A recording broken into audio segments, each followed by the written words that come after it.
Ma prière, Jéhovah, sois élevé.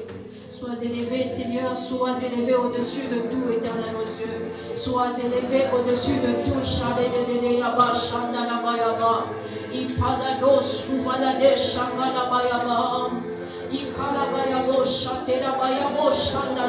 Sois élevé, Jésus. Sois élevé, Seigneur, sois élevé.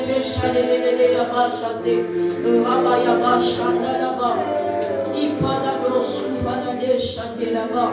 Ah, Dieu s'élève, ses ennemis se dispersent. Dieu s'élève et ses ennemis se dispersent. Shalababa, chanter là-bas. Et Kalabaya, chanter là-bas.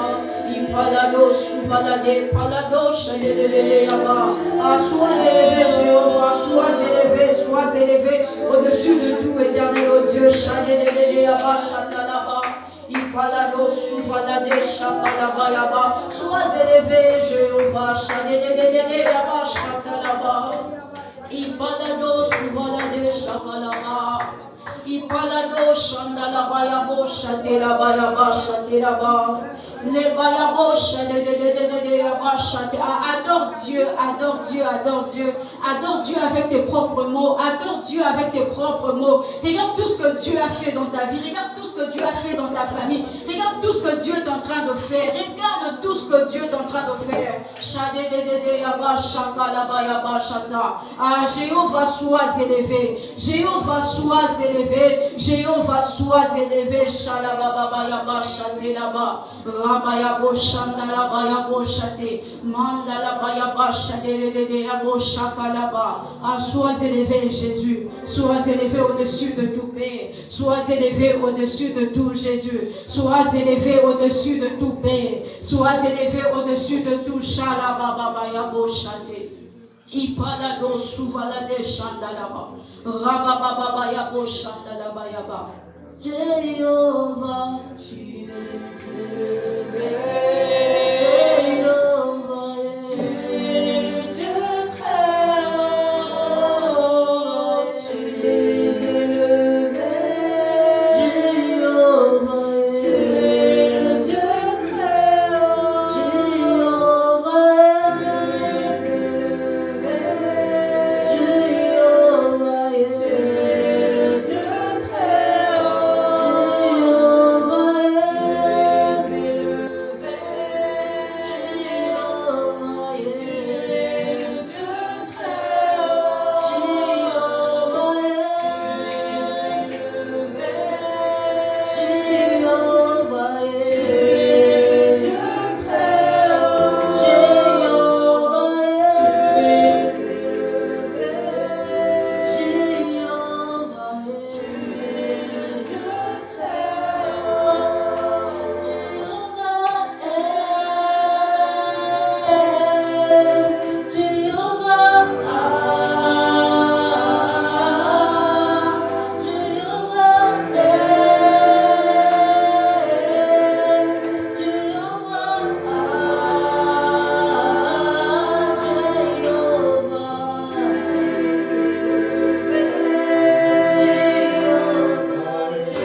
au-dessus, Seigneur, de nos problèmes, au-dessus de nos inquiétudes.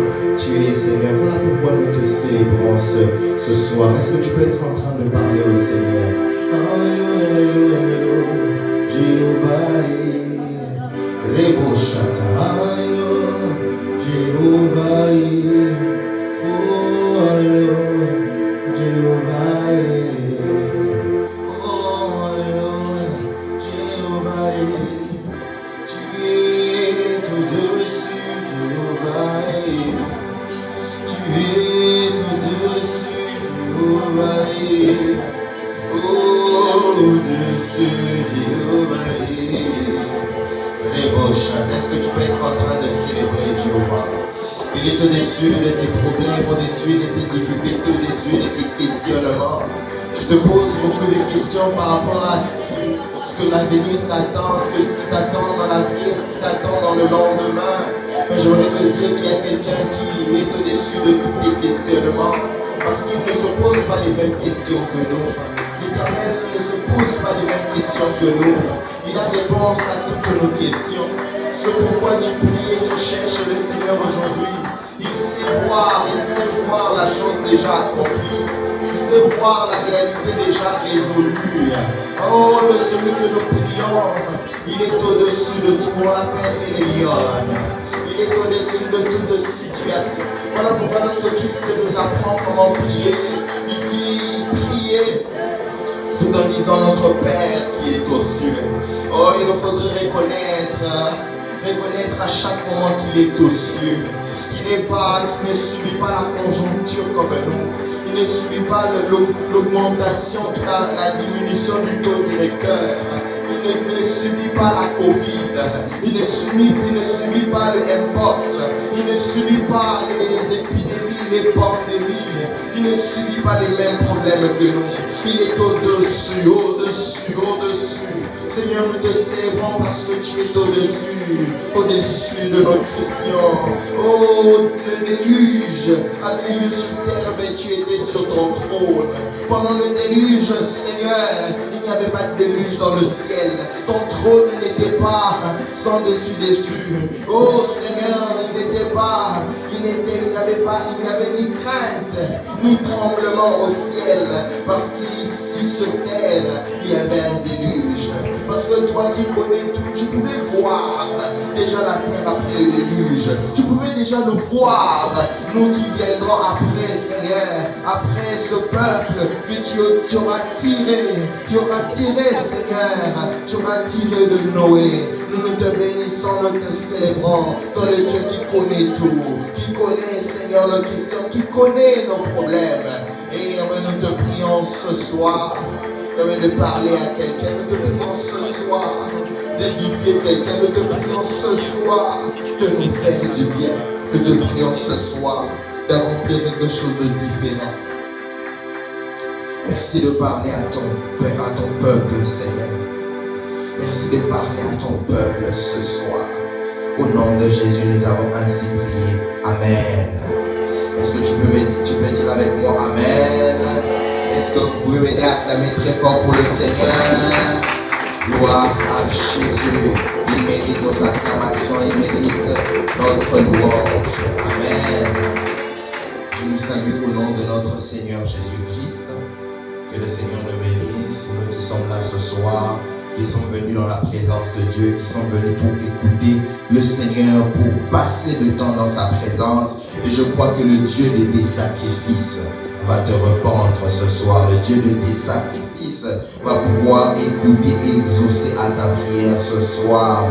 Et c'est ma prière et j'ai la ferme assurance que ce soir c'est le soir de quelqu'un. Le Seigneur va te visiter, il va changer le cours même de ton histoire. J'en ai la ferme assurance. Je bénis le Seigneur pour la grâce qu'il nous fait d'avoir cette œuvre TLC. Nous cheminons par la grâce de Dieu depuis le début jusqu'à ce jour. Il n'y a pas eu un culte qui a été annulé. Parce que un problème météorologique ou je ne sais quoi encore qui pouvait faire annuler le culte. Chaque jour, chaque dimanche, nous sommes là par la grâce de Dieu. Est-ce qu'on peut bénir le Seigneur? Pour ces bontés qui ne cessent de renouveler, nous te sommes infiniment reconnaissants. Lorsqu'on voit ça, on sait comprendre que Dieu nous emmène quelque part. Amen.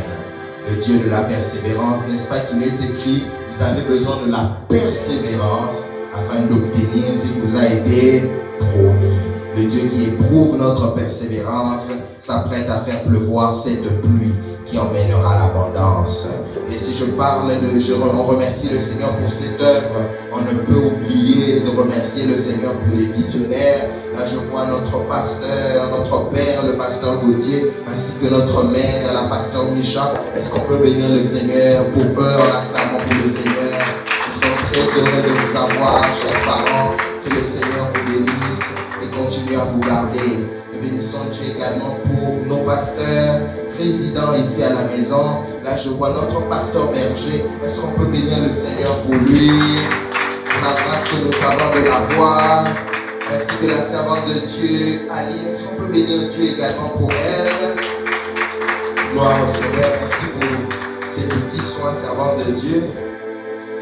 Et nous allons bénir le Seigneur également pour tous les ouvriers de la maison, tous ceux qui sont là chaque dimanche, qui ne cessent de persévérer, qui ne cessent de donner de leur amour pour l'œuvre de Dieu, de prouver à Dieu leur amour en le servant. Que le Seigneur vous récompense au centuple. Et que le Seigneur te voie également, toi qui es là ce soir. Que le Seigneur te fasse du bien. Amen. De la vallée des ossements desséchés à une grande armée. De la vallée des ossements desséchés à une grande armée. Tel est notre thème que nous aborderons ce soir par la grâce de Dieu. Et pour ça, nous allons lire un texte. Ézéchiel chapitre 37, versets 1 à 12. Ézéchiel 37, versets 1 à 12. Comme nous en avons l'habitude, nous pouvons nous lever pour faire la lecture ensemble. Ézéchiel chapitre 37.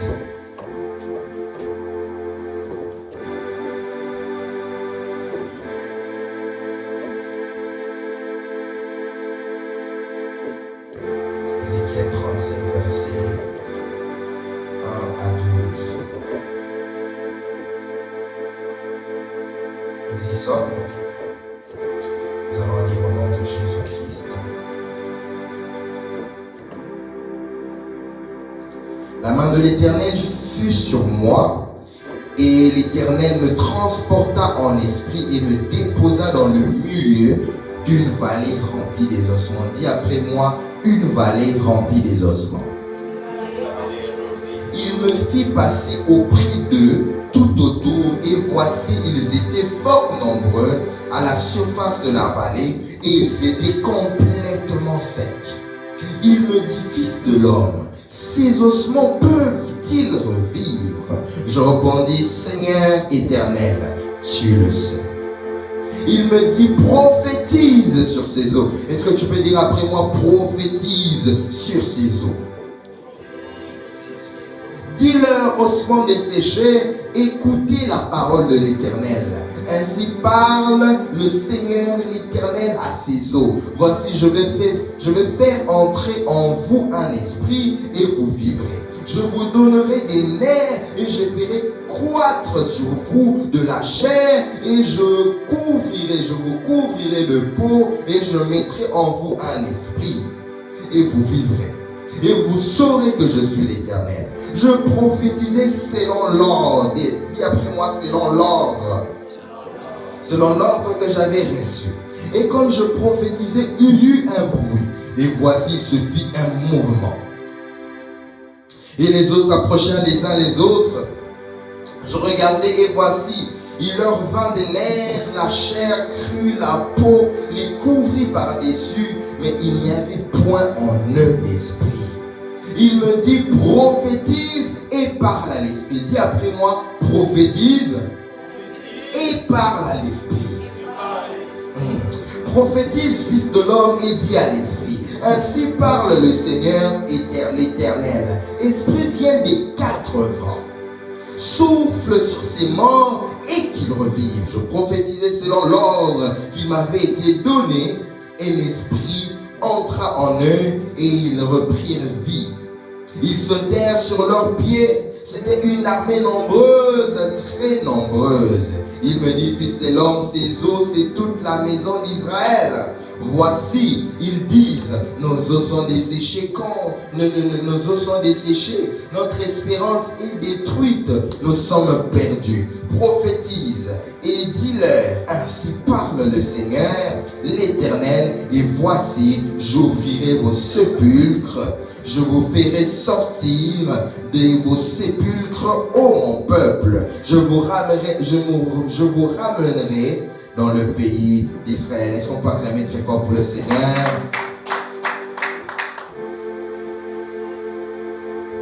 Alléluia. Je bénis le Seigneur parce que j'ai la ferme assurance que ce soir, peu importe à quel état tu étais entré en ces lieux, il se peut que ta vie ou dans un domaine de ta vie, que tu puisses être en train de loger une vallée des ossements desséchés. Mais le Seigneur m'a dit que ce soir, nous entrons comme une vallée des ossements desséchés, mais nous sortons comme une grande armée. Nous sortons, nous entrons en ces lieux avec des problèmes qui représentent, qui ressemblent à cette vallée que nous venons de lire, mais nous sortirons comme une grande armée. Ce texte nous parle d'Ézéchiel. Ézéchiel, c'est un prophète, un descendant d'Aaron très jeune, durant la deuxième phase de la déportation de Babylone sous Joachim, après celle de Daniel, parce que c'était Daniel la première déportation et Ézéchiel avait fait partie de la deuxième déportation d'Israël, de Juda à Babylone. Amen. Lorsque Nebuchadnezzar emporta 10 000 Israélites, y compris le roi et sa cour, laissant juste les pauvres pour cultiver la terre. Donc ici, il est en train de donner une des prophéties sur la restauration d'Israël. Parce que le Dieu qui punit, il est celui qui restaure aussi. Amen. Peu importe dans quoi tu te retrouves présentement, si le Seigneur t'a puni, tu es en train de subir. Je prêchais, j'apportais ce message ce matin à Elmer, le Dieu qui a permis, qui a vu, je crois que son cœur était choqué, était rempli de tristesse lorsque son serviteur Samson voyait ses cheveux coupés, mais le Dieu qui arrache la force, le Dieu qui abandonne le Samson, qui pêche, qui se fait couper les cheveux, et le même qui peut venir restaurer le Samson afin d'accomplir sa dernière mission. Donc le Dieu qui avait puni Israël, qui avait permis que ce peuple soit déporté, c'est le même qui promet la restauration. Dieu venait de promettre à Israël le règne d'un nouveau David, là on parle de Christ, et le rétablissement national de son peuple. Et le renouvellement spirituel complet d'Israël. Comme les lecteurs de la Bible comprennent bien ce récit, c'est dans une période où Israël était divisé, une tribu, celle de Juda, la principale, y compris celle de Benjamin, constituait ce qu'on appelait Juda, et il y avait Israël avec les 10 autres tribus. Donc ils étaient déportés à Babylone, là on parle de Juda, Babylone qui est actuellement en Irak. Et ceux d'Israël, ils étaient déportés en Assyrie, qui est toujours le nord d'Irak. Donc nous nous retrouvons dans une situation où le Seigneur est en train d'annoncer une restauration, mais c'est compliqué parce qu'Israël se retrouve dans une situation compliquée, dans une situation bizarre. Israël n'arrive pas à croire que Dieu peut nous ramener jusque-là. Le Seigneur peut accomplir toutes ces choses. Dieu montre à Ézéchiel la renaissance nationale, ce qui est arrivé en 1947, mais aussi la renaissance spirituelle d'Israël qui va se faire au millénium. Et ensemble, ce soir, je crois que par la grâce de Dieu, nous allons pouvoir tirer quelques leçons de ce récit. La première leçon que j'aimerais nous partager est la suivante. Dans la vallée pour une mission. Je ne sais pas s'il faudrait l'appeler une leçon ou juste une vérité. Dans la vallée pour une mission. Vous savez, Dieu ne nous conduit pas toujours dans des lieux qui nous plaisent. Il ne nous conduit pas toujours dans des lieux où nous nous attendons. Vous savez, Dieu, malgré son amour, il conduit, lorsque son fils Jésus-Christ commence son ministère, la première adresse, le premier endroit que conduit le Saint-Esprit, là où le Saint-Esprit conduit Christ, c'est dans le désert. Donc il arrive que le Dieu qui nous aime, qui puisse permettre que nous puissions avoir en face de nous certaines situations que nous pouvons considérer comme vallées des ossements desséchés. Ici, le Seigneur, la Bible dit, c'est le Seigneur qui prend Ézéchiel et qui l'emmène à la vallée. J'imagine que personne d'entre nous n'aime faire des rêves où il voit des morts, où il voit des gens mourir, Mais pire encore, Ézéchiel, ce n'était pas un rêve où les gens, où ils voyaient des gens morts, mais c'était des ossements desséchés. C'était un lieu comme un champ de bataille où des gens étaient morts, leurs dépouilles étaient restées là. Après la pourriture, ces os avaient séché. Parce que la Bible dit que les os étaient tellement secs. Mais Dieu emmène son serviteur Ézéchiel là. Vous savez, Dieu, il arrive que certaines vallées dans lesquelles nous nous retrouvons, c'est Dieu qui nous y a placés. Quand je parle de vallée, comprends-y problème, comprends-y situation non satisfaisante. Il arrive que certaines questions dans lesquelles nous nous retrouvons, certaines situations compliquées, c'est Dieu lui-même comme Ézéchiel. Il prend Ézéchiel, il vient le placer là, devant la vallée des ossements desséchés. La Bible parle que ces ossements étaient tellement desséchés, comme je vous ai dit. Ce n'était même pas un cimetière, mais c'était vraiment comme un champ de bataille. On dit que ces os étaient nombreux. Donc il y avait plusieurs personnes qui étaient mortes sur cet endroit-là. On dit que ces ossements étaient secs. Donc ça veut dire que ça datait de plusieurs années qu'ils étaient morts et qui se retrouvaient dans ces lieux-là. Mais Dieu y conduit son serviteur. Mais nous devons toujours savoir une chose. J'aime bien la vision entrepreneuriale. Parce que les entrepreneurs, lorsqu'ils ont face à eux un problème, le problème égale toujours la solution, égale toujours une possibilité de se faire de l'argent. Lorsqu'un entrepreneur voit que les gens ont des difficultés pour pouvoir traverser, aller vers l'autre bord, c'est un problème, n'est-ce pas? L'entrepreneur calcule déjà que je peux construire un pont et mettre le péage pour que les gens aient à trouver la solution, c'est-à-dire d'aller de l'autre bord, mais moi je pourrais en profiter, je pourrais m'en servir comme un gain. On se retrouve dans un lieu où il n'y a pas de pharmacie. Les gens doivent aller jusqu'à l'hôpital de l'autre côté pour prendre des médicaments. Où il n'y a pas d'hôpital. L'entrepreneur, lorsqu'il regarde, il voit dans le problème une solution. Et c'est ce regard même que le Seigneur veut que nous puissions avoir. Parce que lorsque Dieu nous emmène dans une vallée, c'est pour que nous puissions le changer en un lieu plein de ressources. J'aimerais que nous puissions voir cette histoire. Prenons la partie du début, le premier verset, et prenons la fin. Ézéchiel était entré au début. Le Seigneur l'avait déposé dans une vallée qui était une vallée sec, une vallée remplie des ossements secs, de nombreux ossements. Mais lorsque vous lisez le dernier verset, la Bible parle que ce même lieu est devenu une vallée remplie des hommes, des guerriers. Et la Bible dit que c'était une vallée, c'était le peuple d'Israël, c'était une grande armée. Moi j'ai la ferme assurance, c'est le message même que le Seigneur me convainc de nous apporter ce soir. La situation dans laquelle tu te retrouves, le Seigneur t'y a placé sciemment parce que tu es la solution pour résoudre ce cas. Le Seigneur n'apporte pas Ézéchiel dans la vallée des ossements desséchés pour se promener. Regarde, ça c'est l'ossement du général-major de l'année 1900. Ah, Ézéchiel prend des notes.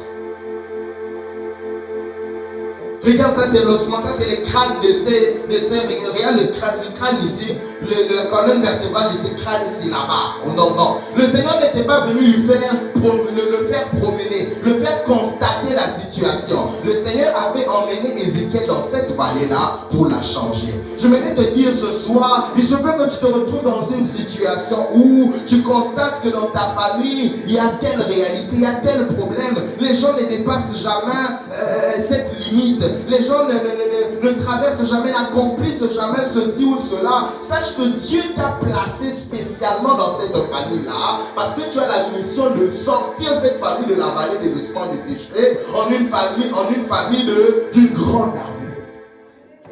Tu arrives dans un lieu, l'église, ok, c'était ok, il y a des chaises vides. Sache que le Seigneur ne t'a pas emmené dans cette église pour que tu croises les bras et que tu observes les chaises vides. Tu as été placé, pourquoi dans cette première année de TLC, le Seigneur a prévu que tu sois parmi les premiers membres. Tu as en toi le dépôt, tu as en toi la force, la puissance qu'il faut pour pouvoir changer ce lieu en un lieu plein de ressources. Pouvoir changer cette église en une église pleine. Pourquoi Ephraim est notre premier enfant de l'Éconie? Moi je crois qu'il y a des enfants qui emmèneront leurs parents ici en ces lieux à cause de Képhren. Ce n'est pas en fait que nous nous retrouvons ici, c'est parce que le Seigneur nous a mandatés pour remplir ces chaises vides. Lorsque nous nous retrouvons dans une situation, lorsque nous nous retrouvons face à des questions, c'est parce que c'est un défi que Dieu nous appelle à relever. Si Dieu te place dans une vallée, c'est parce que tu as reçu la mission. Voilà pourquoi mon premier point, c'est dans la vallée pour une mission. Si Dieu t'a placé dans la vallée, c'est pour une mission. C'est pour la transformer en un champ d'armée. Amen. Tout défi, tout problème auquel tu es exposé révèle la mission que tu as reçue. Tout défi, toute situation compliquée dans laquelle tu es exposé, ça te dérange tellement, mais pourquoi les choses se font comme ça? Ça veut dire que Dieu t'a donné la mission de corriger ça. Malheureusement, nous nous limitons à en parler. Nous nous limitons des fois à calomnier, mais ils ne font pas bien les choses. Non. Ta mission, c'est venir ajouter les 1 plus qu'ils n'ont pas. Ils ne sont pas parfaits. Ils ne sont pas des dieux. Pourquoi tu te retrouves à côté d'eux? Tu te retrouves là parce qu'ils n'ont pas tout. Parce que tu as placé en toi ce qu'il faut pour compléter. Est-ce que je parle à quelqu'un ce soir? Tu es exposé au fait que ta famille, comme je le disais tantôt, il y a une maladie et il y a des limitations. Non, le Seigneur t'a emmené là pour briser la ligne, pour briser la barrière. Qu'à partir de toi, que cette maladie-là ne soit plus héréditaire.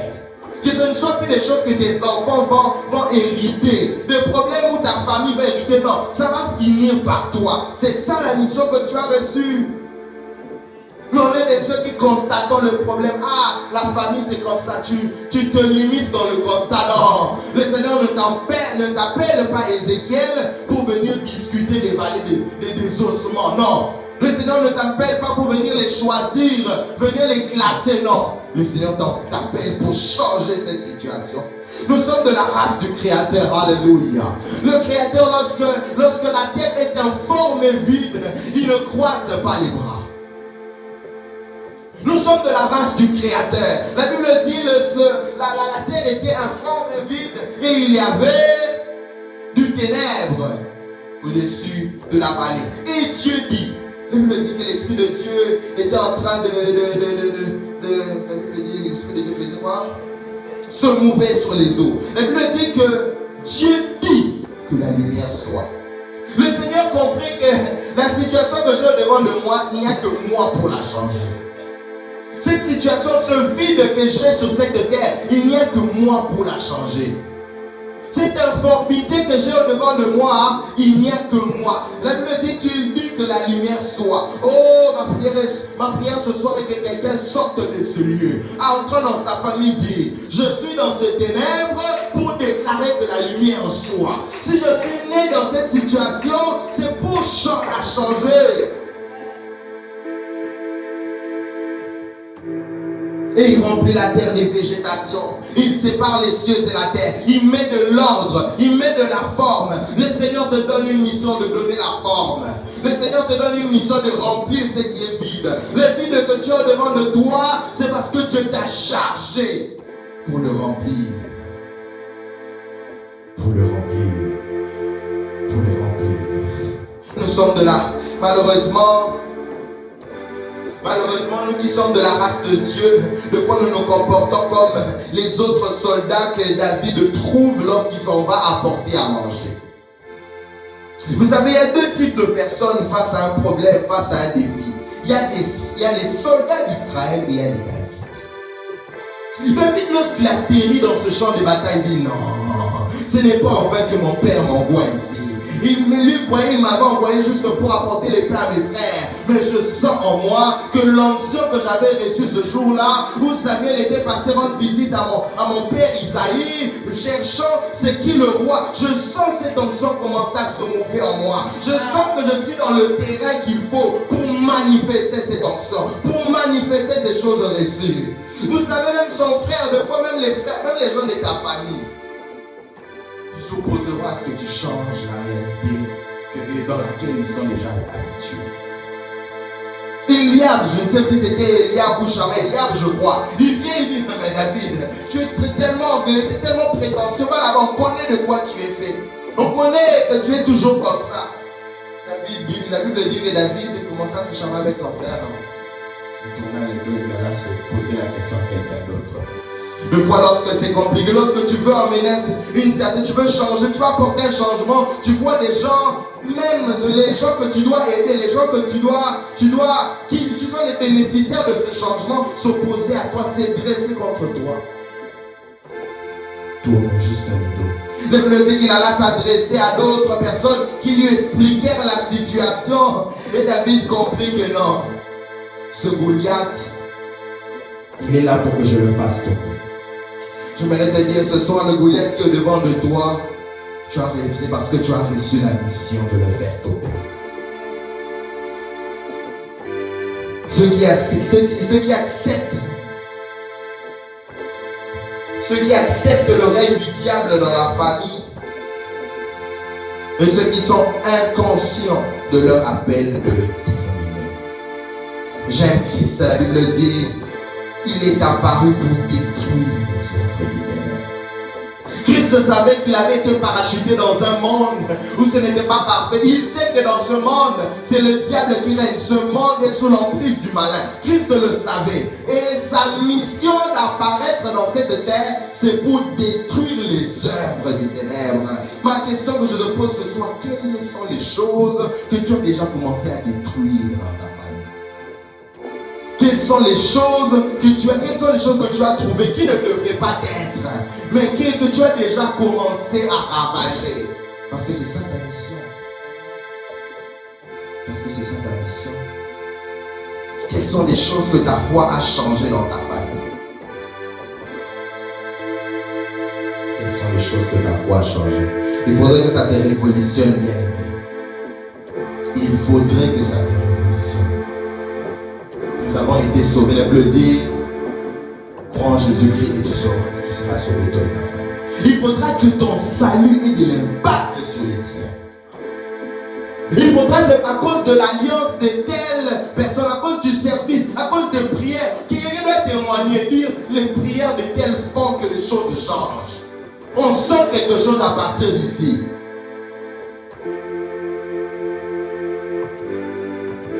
Par la grâce de Dieu, moi je me vois être en train de briser une barrière. Je me vois en train de briser une barrière. Je suis le tout premier pasteur de la ligne. Le tout premier pasteur, le tout premier, que ça soit ancien, je suis le tout premier. C'est ce que le Seigneur est en train de faire. Il s'appelle pour enlever certaines barrières. Que nous ne soyons pas, que nous ne restons. Il y a certains de mes oncles qui. C'était comme si, mais. C'est comme s'il y avait une bloc. Pour moi, par la grâce de Dieu, je suis en train de le briser. Et je sais, j'ai la ferme assurance que ceux qui sortiront de moi, je l'ai brisé pour mes frères, je l'ai brisé pour ma génération, pour que ceux qui viennent après moi le servent aussi. Et ça ne limitera pas, ça ne se limitera pas avec moi. Quelque chose doit changer, mais pour que tu t'attaches, tu t'es attaché avec le Christ. Quelle limitation. Dans ta famille, sache que tu t'es appelé à la prise. Ce soir, tu es en train d'élever une génération d'Ézéchiel pour changer la vallée des ossements desséchés en un camp militaire, en un corps rempli de personnes vigoureuses et vivantes. Le Seigneur est en train de lever une génération de David. Le Seigneur est en train de lever cette génération. Le Seigneur est en train de lever cette génération. Le Seigneur est en train de lever cette génération. Le Seigneur est en train de lever cette génération. La deuxième vérité que j'aimerais nous partager ce soir, c'est la suivante. La foi est la première étape pour quitter des ossements desséchés à une grande armée. La foi est la première étape pour quitter des ossements desséchés en une grande armée. Amen. en alliant ensemble avec vous. Il me fit passer auprès d'eux, tout autour, et voici qu'ils étaient fort nombreux à la surface de la vallée. Ils étaient complètement secs. Il me dit, fils de l'homme, ces ossements pourront-ils revivre? J'aime comment c'est dit dans la version sévère. Je pourrais vous lire dans la version sévère.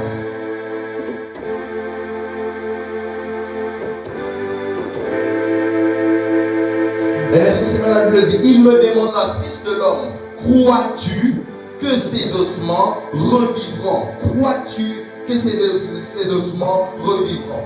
La première étape pour changer cette situation devant laquelle tu te retrouves, c'est la foi. C'est le fait de pouvoir croire que cela va changer. Vous savez, Dieu s'organisera toujours. Dieu vérifiera toujours que la personne qui l'appelle pour changer cette situation ait une chose, la foi. Dieu n'ira pas avec toi seulement comme ça, ok, quand on change, prophétise, non. Ézéchiel, avant qu'on aille un peu plus loin, est-ce que tu crois dans la situation dans laquelle nous nous retrouvons, dans cette guerre dans laquelle je suis en train de te faire entrer, cette mission que je te donne, est-ce que tu crois que cette situation peut changer? Je te pose cette question, la même question ce soir. Est-ce que la situation devant laquelle tu te retrouves, est-ce que cette réalité compliquée, bizarre, est-ce que tu crois que cela peut changer? Des fois nous prions, nous jeûnons, mais nous faisons tout sauf croire que ça va réellement changer. Nous prions avec des doutes tellement, nous prions parce que nous sommes inquiets. Nous prions parce que nous doutons, mais nous voulons consoler nos doutes dans la prière. Seigneur, nous posons des questions, nous faisons des prières anti-bibliques, des prières remplies de soucis, parce que nous ne croyons pas. Toutes les personnes avec, comme je venais de dire tantôt, avec qui Dieu fait des grandes choses, Dieu voudra toujours se rassurer s'ils ont la foi. S'ils ont la foi. Autrement dit, le Seigneur est en train de demander à Ézéchiel, on veut aller un peu plus loin ensemble, mais est-ce que nous sommes même morales? C'est de mon peuple comprendre quand je dis même morale. Est-ce que nous avons la même pensée? N'est-ce pas que nous ne pouvons pas, c'est Amos qui le dit, les personnes ne peuvent pas marcher ensemble sans qu'ils se soient accordés. Le Seigneur veut faire de toi, Ézéchiel, sa bouche. Le Seigneur va accomplir par tes mains des grandes choses. Mais il veut vérifier, est-ce que nous pensons de la même manière? Est-ce que nous regardons vers la même direction?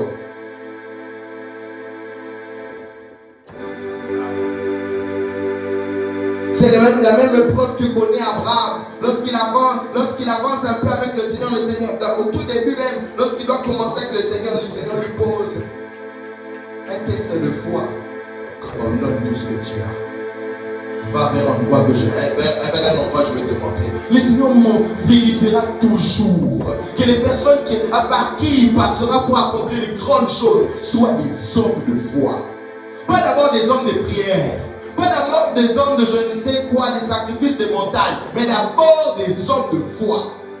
Parce que la foi attirera la prière, attirera toutes ces autres choses. Il faudrait d'abord que tu sois un homme de foi.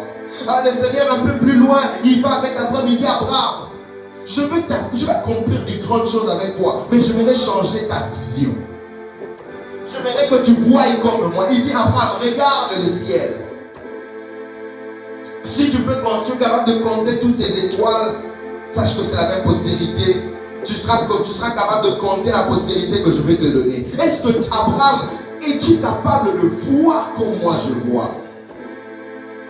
Les prophéties et les rêves que le Seigneur nous donne, c'est pour que nous puissions voir comme lui voit.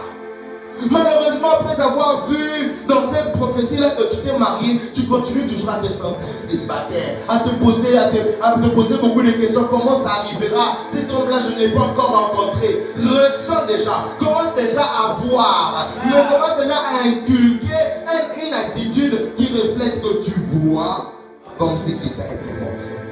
On va y arriver plus tard dans la prochaine vérité. Ézéchiel, est-ce que tu crois ce soir? On ne peut rien avoir de Dieu sans être accordé avec lui. La foi, c'est accorder notre vision avec celle de Dieu. C'est ça la foi. Accorder notre manière de voir avec celle de Dieu. La foi, c'est de voir la maladie, de voir la mort comme le sommeil.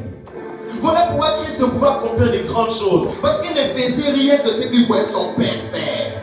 Tout ce qu'il pouvait reproduire sur terre, c'était des choses qu'il pouvait voir, qu'il pouvait entendre, des choses qu'il ne pouvait que copier et coller sur terre. Il avait la même vision que le Père. Il pouvait être devant une femme, devant Lazare qui est mort. Il dit, mon serviteur, mon ami Lazare dort.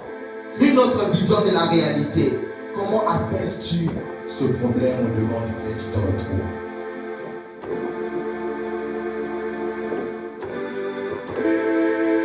Tu l'appelles maladie incurable. Du même nom que les médecins l'appellent maladie incurable. Au lieu d'adopter un langage de foi, une vision de foi, tu as adopté le langage des hommes. Tu l'appelles problème compliqué. Parce que les hommes l'appellent problème compliqué. Tu dis que c'est impossible. Parce que les hommes disent que c'est impossible. Est-ce que ce soir tu peux regarder comme Dieu? Ceux qui passent leur temps en regardant Dieu. Ceux qui passent leur temps en regardant Dieu, en passant leur moment, en regardant celui qui est plus élevé, face au problème, il les trouve petits. Voilà pourquoi David n'était pas effrayé devant de Goliath. Parce que David offre une autre vision de Goliath. Tout le monde voyait Goliath comme étant un guerrier. N'est-ce pas? Vous avez lu ce que la vision des soldats de Goliath. C'est un guerrier. Vous savez que Goliath, c'est depuis son enfance. Il y a tellement. Ils ont présenté le CV de Goliath au devant de David. Parce que c'est comme ça qu'ils voyaient Goliath. Mais lorsque David est arrivé, non. Celui qui passe le temps dans la présence de Dieu appelle la situation comme Dieu l'appelle. Appelle la réalité comme Dieu l'appelle. Ce soir, j'aimerais que tu puisses changer de vocabulaire. Que tu n'empruntes pas le vocabulaire des hommes. Que tu appelles cette situation comme Dieu l'appelle. David pouvait dire que cet homme, c'était un circoncis. Une autre vision des choses. Une nouvelle révélation. Face à la réalité devant laquelle il se retrouvait. Que le Seigneur change ton langage ce soir au nom de Jésus. Il est impossible d'avancer avec Dieu dans le doute. La Bible le dit dans Jacques chapitre 1 verset 6 à 7. Mais quand il la demande avec foi, sans douter, celui qui doute est semblable au flot de la mer, agité par le vent et poussé de côté d'autre. Un tel homme qui ne s'imagine pas qu'il recevra quelque chose du Seigneur. Le Seigneur veut donner Isaac à Abraham, veut donner Isaac à Sarah. Il remarque le doute auprès de Sarah. Il ne laisse pas Sarah comme ça. Il dit non, Sarah, tu doutes. Sarah, tu ris. Pourquoi tu ris? Le Seigneur cherche toujours, s'assure toujours que le canal par lequel je vais passer, cette personne-là doit voir comme moi. Donc croire à ce que je suis en train de faire. Le père de l'enfant lunatique, c'est une histoire que nous connaissons bien, sur laquelle je reviens souvent. Il vient avec son enfant, se plaignant du fait que les disciples ne l'ont pas guéri. Mais il vient avec une phrase, il dit, Christ, si tu peux.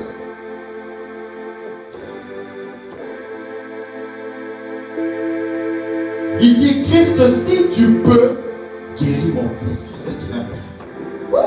Si je peux. Tu as une vision totalement différente. Pourquoi nos prières ne sont pas exaucées? Parce que nous prions, nous empruntons d'autres mots. Le Seigneur s'étonne. Comment là, tu dis, si je peux que je te donne ça? Si je peux. Moi, je peux tout. Avec moi, il n'est jamais question de pouvoir. Il est toujours question de vouloir. Si je veux le faire. S'il le veut, j'étais en train de réfléchir sur ce que le pasteur Berger avait dit une fois. Vous savez, la croissance de cette église est aussi attachée à une chose. Au charroi mobilier. Au charroi mobilier. Si le Seigneur fait grâce comme aujourd'hui, on ne va avoir une personne de plus qu'on n'a pas pu l'avoir parce que je n'avais pas de place. Donc si Dieu te donne une voiture gratuite, est-ce qu'il peut? Oui, il peut. Est-ce qu'il veut? Point d'interrogation.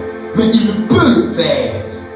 Donc tu peux entrer dans la prière, tu peux demander, Seigneur, par rapport à l'œuvre que tu nous as donnée à Canada, j'ai besoin d'une voiture. Sœur Aline le sait, pasteur Bertrand le sait. C'était ça ma prière pour avoir ma voiture. Dieu me l'a donné pour ici. Je ferme cette parenthèse. Il peut tout. Amen. Et c'est ça la vision qu'il veut que nous puissions avoir de lui lorsque nous allons le voir. Parce que si tu connais bien auprès de qui tu t'avances, tu sauras quoi lui demander. Quand tu as, ça c'est, je vais juste demander $200 qu'il puisse m'aider. Tu connais à peu près ses capacités. Ta demande est proportionnelle à ce qu'il peut donner. Mais je voudrais te dire, celui le Dieu que nous servons, il peut tout. Amen. Change ta vision de Dieu. Et la même manière de voir, et le même vocabulaire que Dieu, il accomplira ces grandes choses avec toi. Il vient auprès d'Ézéchiel, crois-tu? Je veux qu'on aille un peu plus loin, mais d'abord, que tu dois croire, tu dois voir comme moi, on doit s'accorder.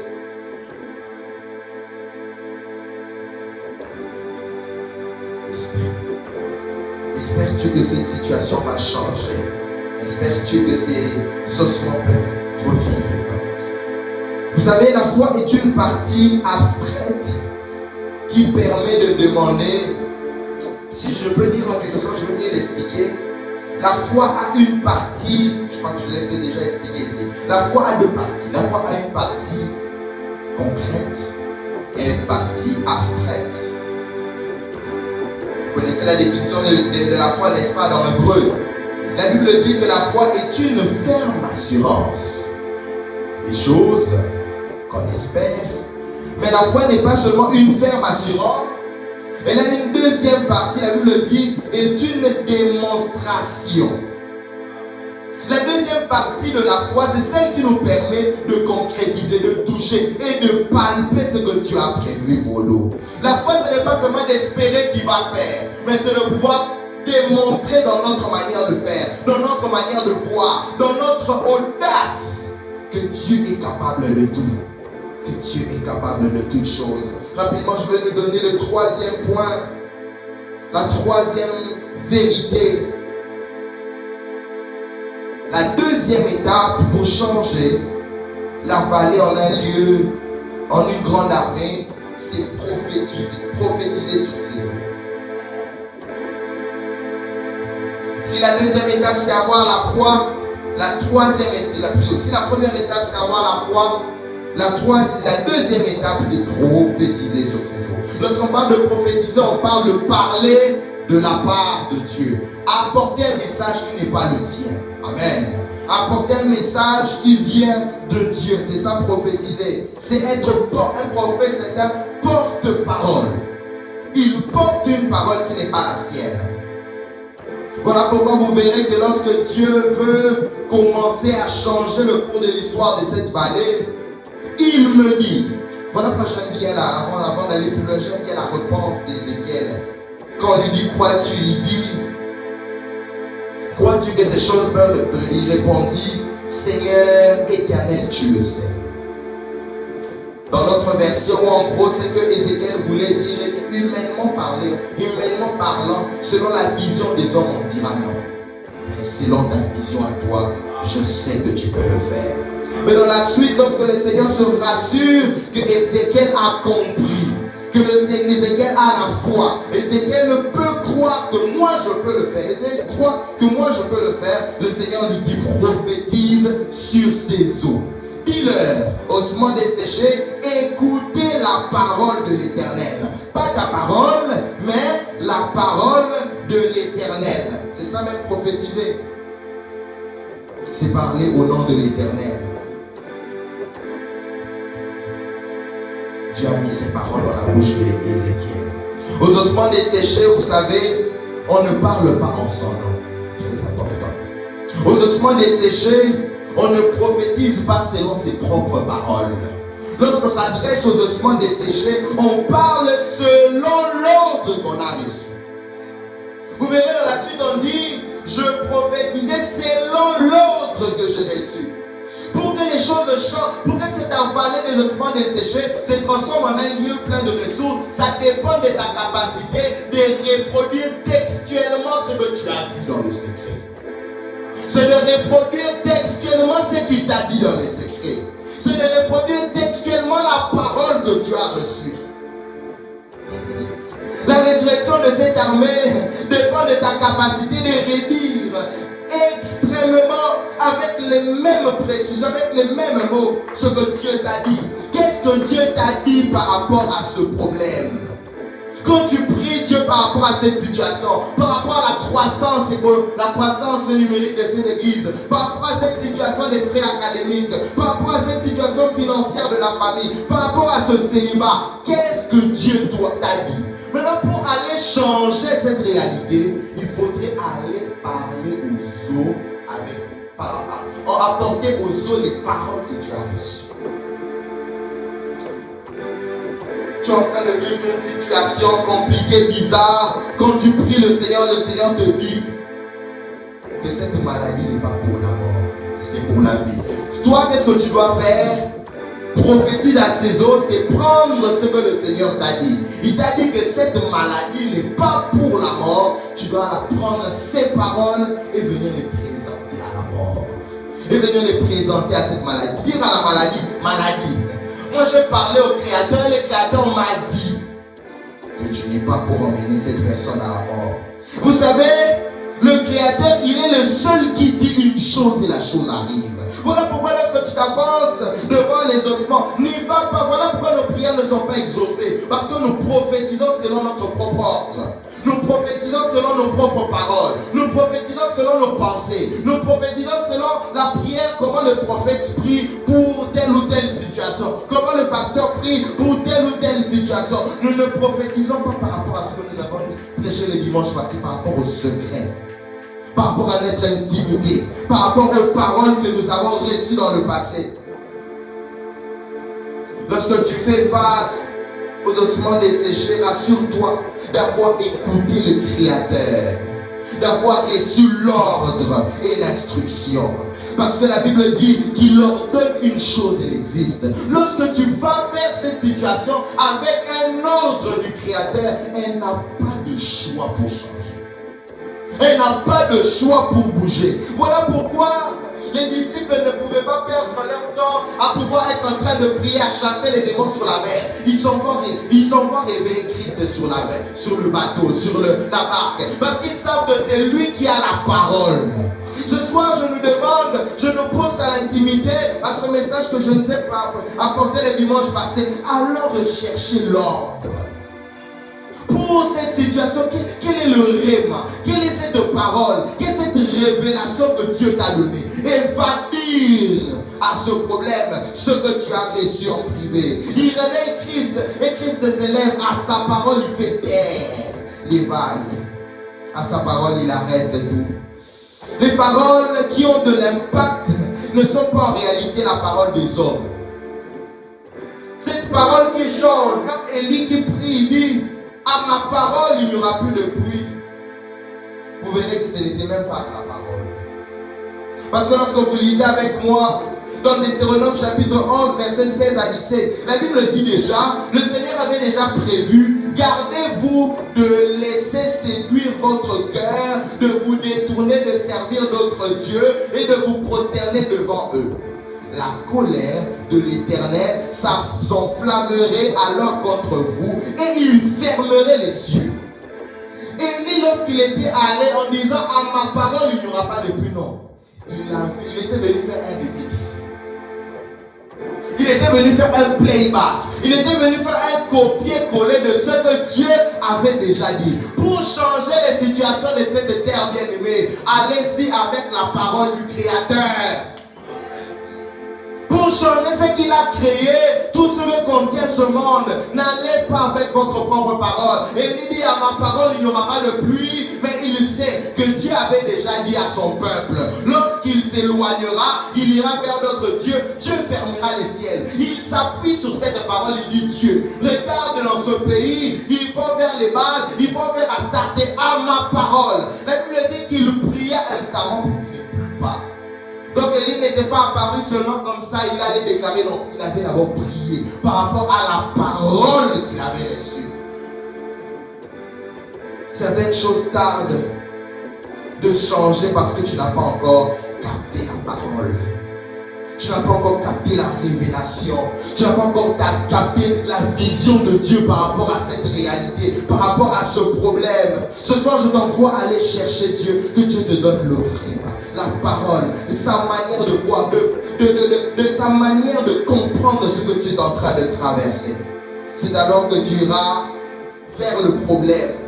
Et le problème n'aura pas le choix que d'obéir au Créateur. Vous savez, vous avez certainement vu ça dans la famille. Le cadet, papa envoie le cadet pour aller appeler son aîné qui est en train de jouer au foot ou qui est en train qui est devant la parcelle, peu importe la raison. Le cadet peut bouler. Et puis, par exemple, il y a Jaël. Viens, on va manger. Quand le grand entend ça, moi je fais des choses. Le petit s'en va, il va dire à papa, Yaya n'a pas accepté, le grand frère n'a pas voulu. Et vous verrez que là, le papa monte d'un temps, il dit, va lui dire que c'est moi qui lui dis de venir. Vous verrez que le petit père qui va voir des hommes, il peut ne pas savoir parler. Mais quand il vient devant Yaya, il dit, Yaya, papa a dit que tu dois entendre parler. Le Yaya n'a pas de choix que d'obéir à la parole. Ce soir, c'est ce que je suis en train de nous dire. Va chercher ce que papa a dit. Cette maladie va obéir. Va chercher ce que papa a dit. Ne va pas devant cette situation avec ta propre parole. Ézéchiel, tu dois faire sûr de prophétiser textuellement par rapport à ce que tu as reçu. Notre capacité de pouvoir percevoir ce que Dieu dit était très importante avant d'aller dans le combat. Va dire à ce problème que papa a dit. Papa a dit que mes frais académiques seront payés. Papa a dit que je terminerai mes études ici au Canada. Papa a dit que je me marierai. Papa a dit que je prospérerai. Je ne sais pas ce que les autres ont dit. Je ne sais pas, mais papa a dit. Il y a des choses qui se passent toujours lorsque papa dit. La Bible dit qu'il y a un bruit. Oh, j'annonce au nom de Jésus qu'il y a un bruit qui se passe. Vous savez, le bruit, c'est l'invisible, mais l'action a déjà commencé. Vous savez, lorsqu'on a le bruit, on ne voit pas. Mais on sait qu'il y a quelque chose qui se fait quelque part. On ne sait pas voir la pluie, mais on sait que la pluie est en train de venir à cause des tonnerres. Je vais dire à quelqu'un qui s'est fait des tonnerres, qui annonce le changement de ta vallée en une grande armée. Même si tu ne le sens, tu ne le vois pas encore, mais ouvre bien tes oreilles, car il y a un bruit. La Bible dit, à part le bruit, la Bible dit, nous parle d'un mouvement. Cette année ne terminera pas.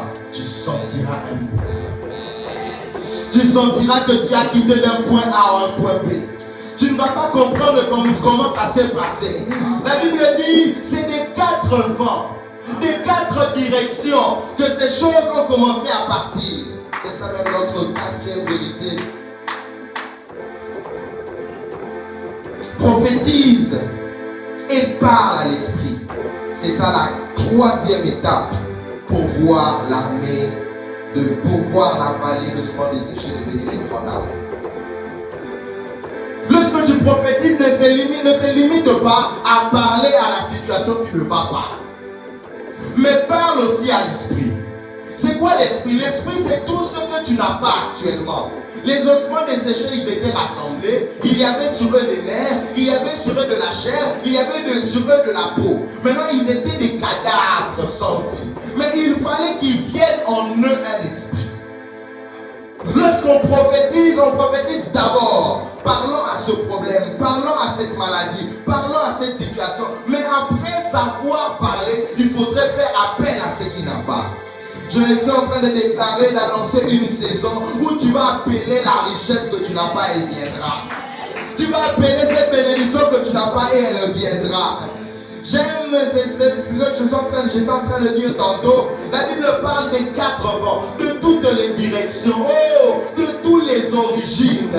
Si ton problème doit être réglé par un Québécois, je déclare que le Seigneur est en train de souffler un vent pour que ça vienne du Québec, ou ça vienne de l'Ontario, que ça vienne des États-Unis, du Congo, des 4 vents, de toutes les directions, de tous les 4 points cardinaux.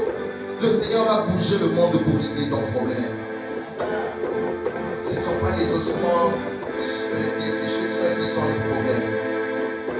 Ce ne sont pas les ossements desséchés seuls qui écoutent la voix du Maître.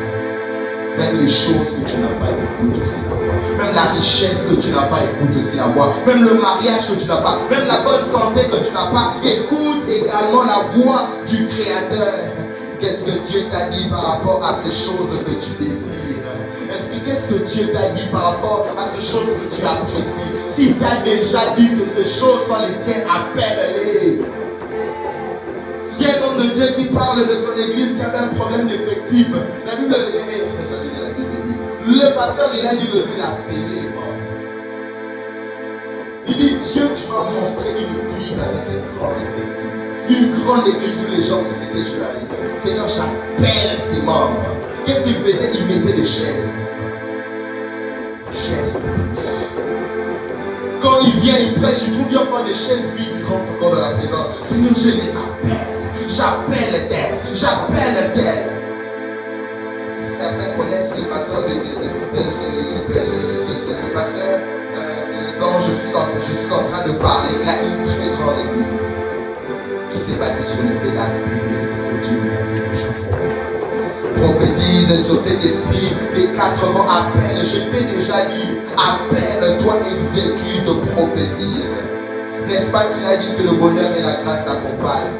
Lorsque tu marches dans la vallée des ossements desséchés, c'est tellement bizarre. Appelle le bonheur et la grâce qui doivent t'accompagner. N'est-ce pas qu'il a promis que des miracles doivent t'accompagner, mais tu ne les vois pas? Appelle ces choses. L'esprit doit être appelé également. Je déclare au nom puissant de Jésus, je déclare au nom puissant de Jésus que ce qui est à toi partout se retrouve dans le nom. Je l'appelle et je le commande à revenir à toi au nom de Jésus. Si c'était des choses que tu avais perdues, elles reviennent à toi au nom de Jésus. Si c'était des choses que tu n'avais pas, elles viennent à toi au nom de Jésus. Et je crois que c'est le moment que tu dois être en train de prier avec moi dans ces 2 directions. La première, être en train de prophétiser sur ces ossements. Est-ce que tu peux être en train d'élever ta voix, dire ossements desséchés, maladie incurable, sécheresse financière, problème, questionnement en ce qui concerne les études, problème professionnel, problème académique. Je te parle et je prophétise l'heure de ta fin. Alléluia. Est-ce que quelqu'un peut prophétiser selon l'ordre qu'il a reçu? Est-ce que Dieu t'a dit par rapport à ce problème? Est-ce qu'il t'a dit que les ténèbres régneront toujours? Non. Il t'a dit que les ténèbres ne régneront pas toujours. Voilà pourquoi pas dire aux ténèbres qui est dans ta famille. Qu'est-ce qui se passe? Je ne comprends pas que vous êtes toujours là. Je ne comprends pas que vous êtes toujours en train de régner. Je viens vous annoncer la fin. Parce que le Créateur m'a dit, parce que papa m'a dit que vous ne régnerez plus. Parce que papa m'a dit que vous n'êtes pas censé régner pour toujours. Papa a dit dans sa parole qu'il y a un temps pour pleurer, il y a un temps pour se réjouir. Je voudrais que quelqu'un prophétise par rapport à cette situation de deuil. Qui dise papa a dit, papa a dit, papa a dit que le temps de pleurer est fini. Papa a dit que j'offre de mon temps de réjouissance. Et papa a dit que tu as été guéri de toutes les maladies par ce ici. Ce soir tu vas venir auprès de cette maladie. Tu vas dire que tu n'as pas droit d'être. Tu n'as pas droit d'être. Tu n'as pas droit d'être. Car papa a dit qu'il a versé le sang à la croix, qu'il a été blessé pour que moi je ne sois pas malade. Est-ce que tu veux prophétiser à cette réalité?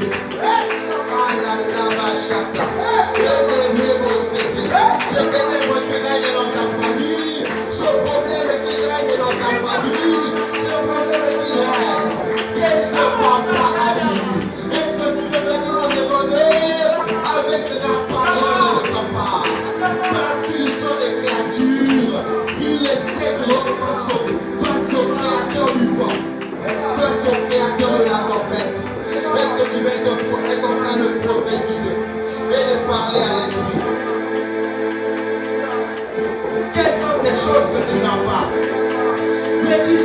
toi. Christ pouvait dire que j'ai encore des brebis qui ne sont pas dans cette bergerie. Alléluia. Donc tu as encore des richesses qui ne sont pas dans ton portefeuille. Tu as des bénédictions que tu n'as pas encore commencé à toucher. Il y a des fidèles qui ne sont pas des fidèles qui appartiennent à Jésus, mais qui ne sont pas encore ici. Est-ce que tu vas continuer de les appeler? Est-ce que tu peux continuer de prophétiser? J'appelle qu'ils soient québécois, qu'ils soient chinois, qu'ils soient ontariens. Je les appelle dans cette église. On va s'organiser pour l'interprétation. Ce que tu as prédestiné pour cette maison, je les appelle au nom de Jésus. Là où ils se retrouvent, ils ne comprendront pas. Ils auront les gens envie de passer ici. Ils auront les gens envie de se promener par ici. Et le recevront. Ils entendront le son. Ils auront envie d'entrer. Nous reviens au Fils et Son de le Père l'a attiré. Père attire ces choses. Père attire ces choses vers tes fils. Père, parce que tu as dit ces choses, nous croyons qu'elles vont se faire textuellement telles que tu les as dit.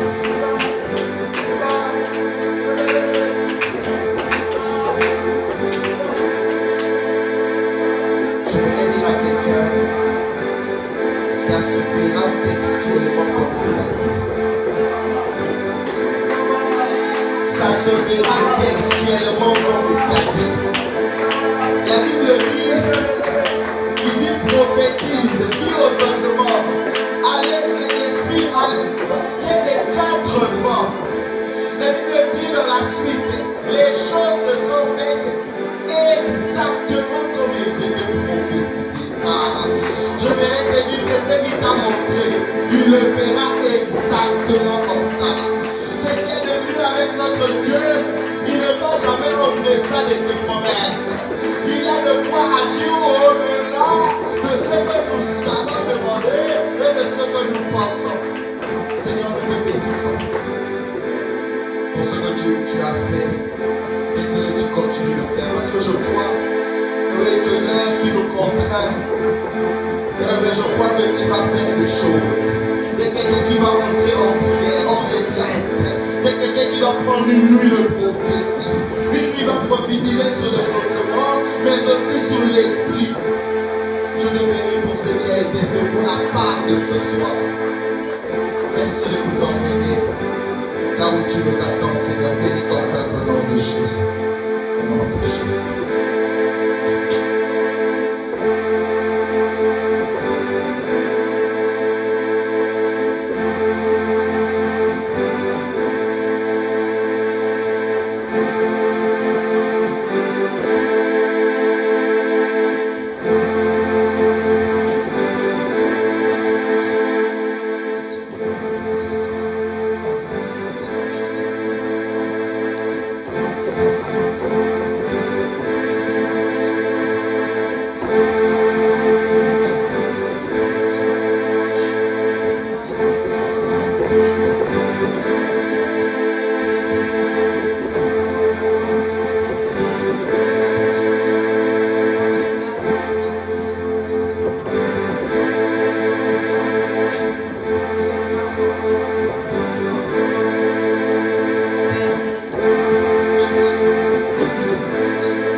Tree of Life City Canada à commercial@gmail.com. Tree of Life City Canada à commercial@gmail.com. Et la question de sécurité, c'est Alléluia. Et la réponse est Amen. Alors, comme communiquer, action de grâce. Nous rendons des multiples actions de grâce au Seigneur pour ses bontés renouvelées au sein de notre assemblée. Nous rendons également grâce à Dieu pour ses merveilleux cultes qui a été béni ce soir. Amen. Homme de Dieu, que Dieu vous bénisse abondamment. Alors, culte d'intercession, nous avons débuté depuis le mercredi dernier une nouvelle série d'enseignements sur la prière avec comme thème à la montagne de l'Éternel. Alors, rendez-vous ce mercredi pour la suite. Alors, ne manquons pas. Quand nous avons la possibilité, connectons-nous le mercredi. Et c'est par Google Meet. Les liens est toujours partagé. Vous verrez que les liens sont souvent partagés, que ce soit dans les statuts ou bien dans les différents groupes. Vous verrez les liens également. Alors, comme programme de la semaine, culte d'adoration tous les dimanches. Nous avons culte d'adoration tous les dimanches à partir de 18h jusqu'à 19h30. Alors, nous avons aussi notre culte d'intercession, comme je viens de le dire tantôt, qui débute à 20h jusqu'à 21h juste. C'est juste un culte d'une heure que nous passons dans la présence de Dieu pour intercéder pour nos familles, pour les vies, pour les autres, mais aussi les uns pour les autres. Alors, nous sommes arrivés déjà à la fin, mais nous allons accueillir pour la première fois, si vous êtes ici à TF City pour la première fois, vous pouvez juste lever votre main. Nous allons vous accueillir dans le nom de Jésus.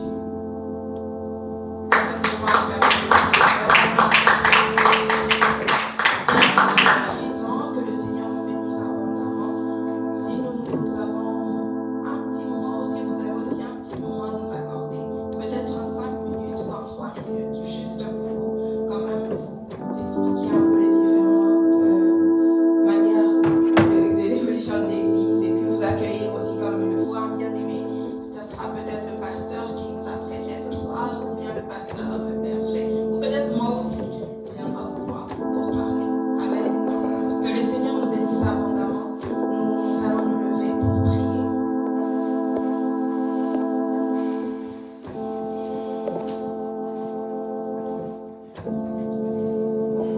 Nous allons prier le Seigneur. Nous allons remettre la semaine qui va débuter entre les mains de Dieu. L'homme de Dieu nous a parlé de appeler des choses. Quelles sont ces choses que tu attends et que tu aimerais voir durant la semaine qui va commencer? Parle au Seigneur afin que le Seigneur puisse te faire grâce de voir ces choses. Parce que c'est vrai que le Seigneur peut emmener, mais que Dieu ouvre tes yeux afin que tu voies aussi ces choses. Est-ce que tu peux juste recommander ta semaine, les différentes courses que tu feras, les déplacements que tu feras? Que le Seigneur t'accompagne, que le Seigneur soit là, que ses anges te protègent. Est-ce que tu peux prier le Seigneur? Tendre Père, nous te disons merci Seigneur pour ce culte. Nous te remercions Seigneur pour ces cahiers de ce moment. Nous venons te dire merci Seigneur parce que tu nous as fait encore du bien durant ce temps. Nous prions Seigneur pour la semaine qui va commencer. Nous demandons Seigneur que tu nous accompagnes, que tout ce que Seigneur nous entendons ici de ta part, que ça ne s'arrête pas juste ici, mais que ça puisse nous accompagner, que nous ne soyons pas des personnes qui en entendent mais on n'applique pas cela. Fais-nous grâce Seigneur d'appliquer cela, de faire de cela Seigneur comme un pain quotidien, d'être des bons élèves qui écoutent Seigneur mon Dieu ta parole. Merci pour tout ce que tu feras. Merci d'agréer encore la prière de quelqu'un. Merci Seigneur de faire du bien Seigneur à une famille ce soir. Que le nom du Seigneur soit béni. Au nom de Jésus-Christ. Amen. Que le Seigneur nous bénisse abondamment. On se voit le dimanche.